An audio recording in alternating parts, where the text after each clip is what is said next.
வணக்கம். நம்மளுடைய நரம்பு மண்டலத்தில் இருக்கிற ஒவ்வொரு சிஸ்டத்தை பத்தி தனித்தனியா பார்க்கலாம்னு சொல்லியிருந்தோம். இன்னைக்கு சென்ட்ரல் நர்வஸ் சிஸ்டம் அதை பத்தி பார்க்கலாம்.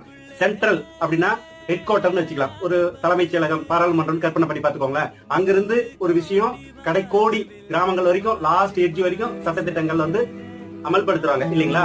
அதே மாதிரி நாட்டோட எந்த மூலையில எந்த ஒரு கம்ப்ளைண்டா இருந்தாலும் தலைமைச் செயலகத்தை நோக்கி, பாராளுமன்றத்தை நோக்கி கம்ப்ளைண்ட் போய் ஆகணும். அதுக்கு அவங்க ரெஸ்பாண்ட் பண்ணி ஆகணும் இல்லீங்களா? இது ஒரு ப்ராசஸ். அதே மாதிரிதான் இந்த இடத்துல மூளையை ஹெட் குவார்டரா கன்சிடர் பண்ணிக்கோங்க. அதுல முதுகுத்தண்டு இருக்கு இல்லீங்களா? அதுதான் பெரிய நெடுஞ்சாலை மாதிரி நம்ம உணர்வு போக்குவரத்துக்கு. அந்த கடைக்கோடியில இருந்து வர கம்ப்ளைண்ட்டை எடுத்துட்டு போயிட்டு மூளை சப்மிட் பண்ணி மூளை கொடுக்குற விஷயங்களை வாங்கிட்டு போயிட்டு மத்த இடத்துல ஸ்ப்ரெட் பண்றதுக்காக இந்த ரெண்டு உறுப்பு தான் மூளை, முதுகுத்தண்டு சென்ட்ரல் நர்வஸ் சிஸ்டத்துல பிரதானமா பங்கெடுக்குது. இதுல கவனிக்கப்பட வேண்டிய விஷயம் என்னன்னா, மூளைதான் மிகப்பெரிய ஒரு ஆழ்கடல் மாதிரி. ஏன்னா வாழ்நாள் பூரா நாம அனுபவிச்ச விஷயங்கள் எல்லாமே ஸ்டோரேஜ் ஆயிட்டு, ஏன்னா சின்ன வயசுல இருந்து நம்ம படிக்கிறோம், அது இன்னைக்கு உதவுது அப்படின்னும் போது அத்தனை விஷயங்களும் புதைஞ்சிருக்கிற இடம் மூளைக்குள்ளதான். சோ அடுத்த வீடியோல அடுத்த சிஸ்டத்தை பத்தி பார்ப்போம், பெரிஃபெரல் நர்வஸ் சிஸ்டம்.